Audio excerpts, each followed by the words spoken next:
I was once one of the best players on an elite division hockey team that was the pride of our Scandinavian town. As a hockey star, I received many invitations to all sorts of events and agreed to model in a fashion show. To my great delight, a very beautiful blonde girl and I were to be the bride and groom in the grand finale of the show. The lovely girl, Anna Landgren, and I, David Erickson, had a great time at the after-show party.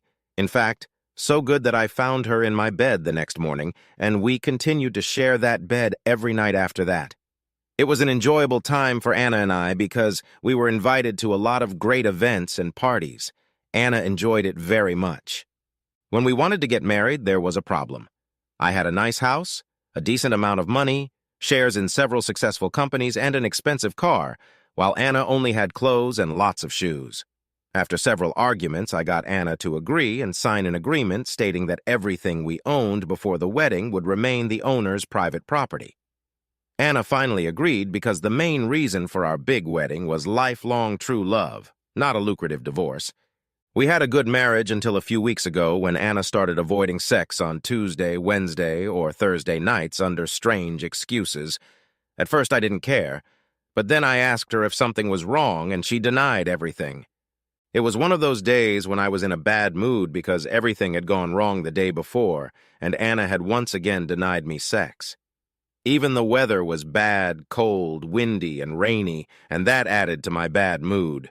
Back at work, after a boring, bland lunch with a grumpy coworker, I found that I had forgotten some important notes I needed for work at that very moment. The only thing left to do was to go home and get them. At home, I got a strange feeling that something was wrong in the kitchen, and it took me a while to realize what it was. I noticed that my wife, Anna, who was obviously home, had brought the mail from the mailbox and put it on the work table where she usually unfolded it when she got home from work around 3 o'clock. The mail was still a little wet from the rain, so she must have been home a little before I was.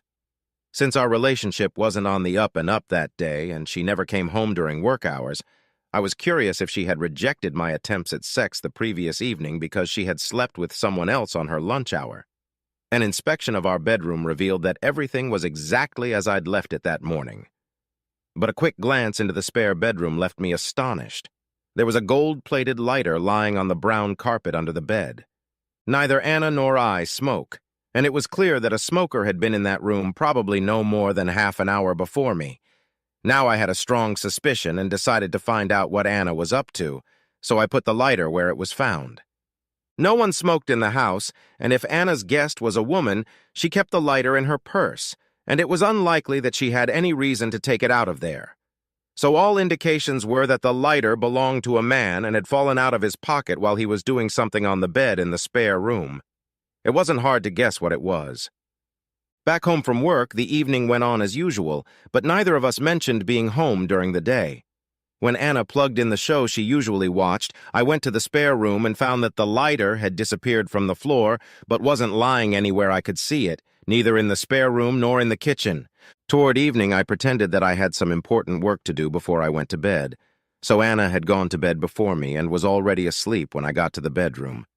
I undressed, but instead of going straight to bed, I crept into the kitchen and then into the hallway, where Anna's purse lay in its usual place. A quick glance into it revealed that the lighter was now in her purse. Undoubtedly, Anna was involved in something with someone, and I intended to find out exactly what it was. My suspicions were heightened when I checked her bag again the next evening and the lighter was gone. A couple weeks ago, there was a folder in the mailbox with emails from a locksmith and an alarm store about their alarms.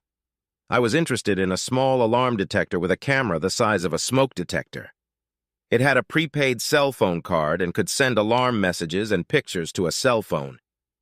The next day, I bought this device along with 2 smoke detectors almost the same size. Everything was battery-operated, so installation would be easy on a Saturday when Anna needed to run some errands for her parents and the kids were outside. A check showed that everything worked better than expected, and when Anna returned, she didn't mind when I simply told her that we had talked about smoke detectors at my work, and it was obvious that we needed a few more for acceptable protection. I set the alarms to be active Monday through Friday, starting when I left the house and ending when Anna would come home before the kids came home from school. For the first Monday and Tuesday, Everything worked fine. Then on Wednesday, things went haywire and the alarm went off a few minutes after noon. The little pictures on my cell phone showed Anna and a man kissing in our hallway. The worst possible thing was clearly happening in my house, and the only possible way for me to deal with this situation was immediate action. If Anna and that man were sleeping in the spare room, then hopefully they were still in the act when I got home and rushed over with my camera to gather evidence of my dear wife's secret pleasures. Sure, they might have been engaged in perfectly innocent activities, but their kiss indicated something far from that. Picking up speed, it took me almost 10 minutes to reach the house, and I left the car outside so it wouldn't be visible from the window of the spare room. I crept into the house as quietly as possible and heard nothing from either the kitchen or the living room. The spare room door was closed, but as I got closer, I heard some muffled noises from there. My camera was set to automatic mode, taking 9 pictures every time I pressed the button. I took a deep breath, quickly picked up my camera, opened the door, and walked into the room. I was prepared to see the worst, and that's exactly what I saw. Anna, who was still wearing her blue top, was lying on her back with her legs spread. A male silhouette towered between Anna's legs. He was wearing a bright yellow t-shirt, so they looked like a Ukrainian flag. My appearance took them by surprise, and I took a second series of 9 shots before tucking the camera away in my pocket. I then took a few steps toward the bed and gave the still surprised man several very hard blows to the face. Apparently, I had brought him to his senses because he made no attempt to resist as I dragged him off his screaming wife. I managed to carry him to the door and throw him out of the house without too much trouble, probably because I gave him a few more blows on the way. Back in the spare room, my now loudly crying wife put on her little black lace panties and pulled up her pants. I said to her, "Sexy dressed lover, come out and clean up that damn trash I put out. Get out of here and get it off my property."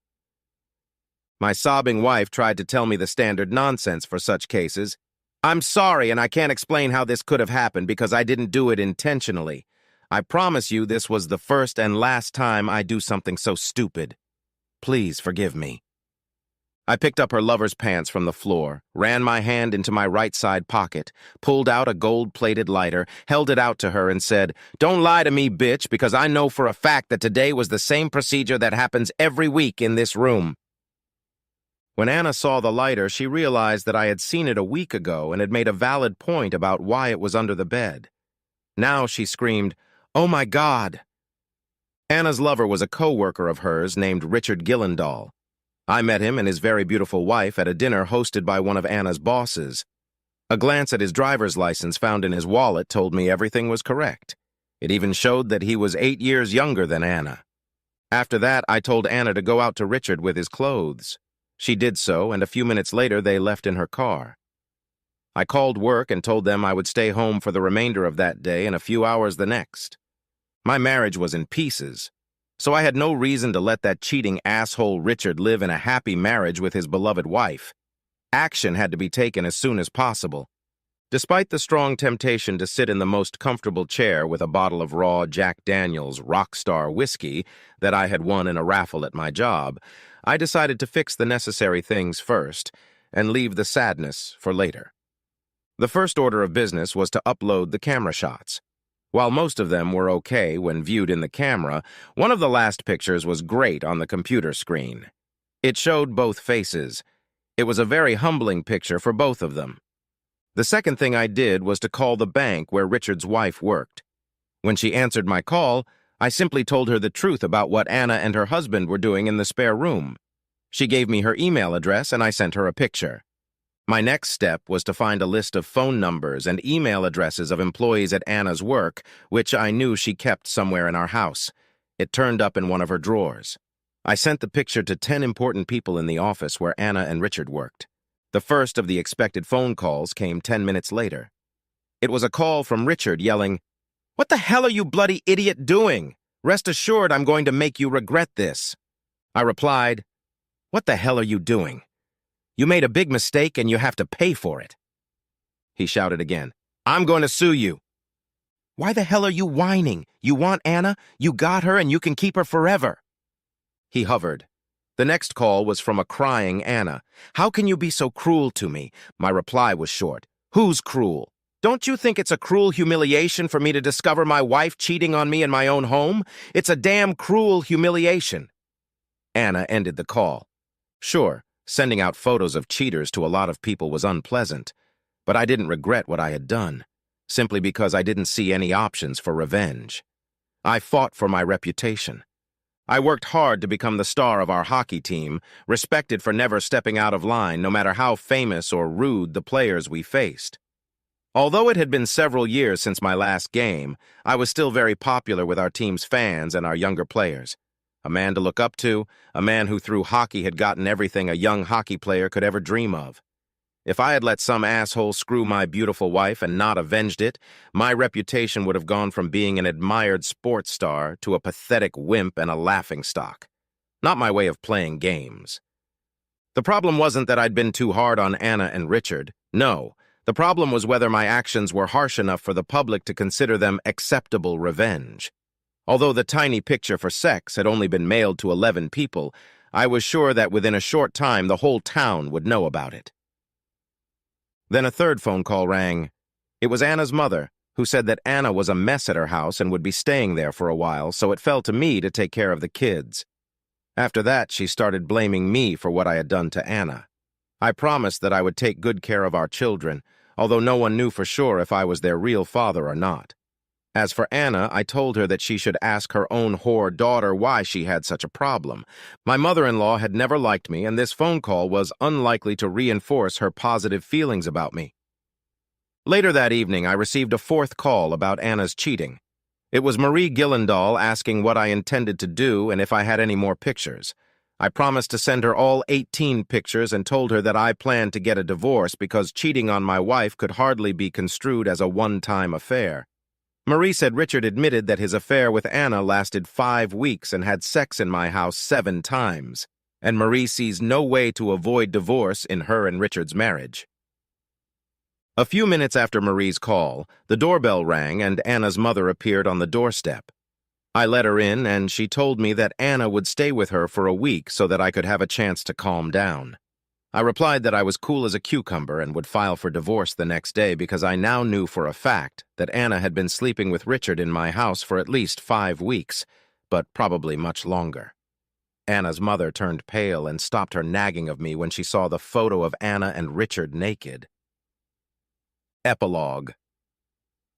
Anna slept in the spare room, or sex chamber as I called it, for 3 months until Richard and her found the apartment they were renting together. As you might expect, they became the laughingstock of our town for a while, but such things don't last forever because old scandals are always replaced by new ones, although Anna still gets invitations from tipsy, horny men who usually tell her that a wonderful girl like her needs something better and bigger than what her ill-equipped lover can give her. I have bought a new house that is being built in a Lakeview neighborhood, and I'm going to put this old house on the market to make a good profit. Although Anna has behaved like a whore to me, she is a good mother, so she and I have shared custody of our children. A DNA test confirmed that I am their father. I'm single, and I still miss Anna like hell, so I haven't made any serious attempts to find someone to replace her. One thing is for sure, I will never take Anna back, even though Anna says that Richard and her should break up in the near future. Anna admitted to her best friend that her affair with Richard was a terrible mistake that she will regret for the rest of her life, and that living together with him is a miserable life compared to the good life with a married family.